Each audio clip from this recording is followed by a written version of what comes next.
अस्सलाम वालेकुम व्यूअर्स। बिलावल भुट्टो साहब इस वक्त बड़ा हाथ बढ़ा रहे हैं पीटीआई के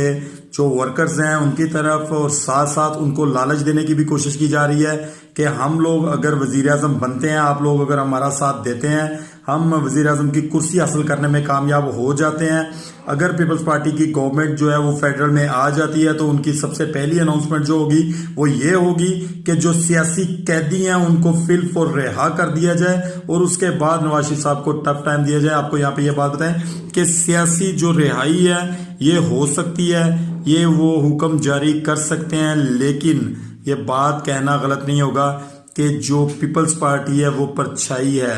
जनाब नून लीग की, क्योंकि अगर वो परछाई नून लीग की ना होती तो जिस वक्त ये 13-14 जमातें इकट्ठी हुई थी तो पीपल्स पार्टी उस जमातों का हिस्सा ना बनती और नून लीग को टेक ना देती, शहबाज शरीफ वजीर आजम ना बनते।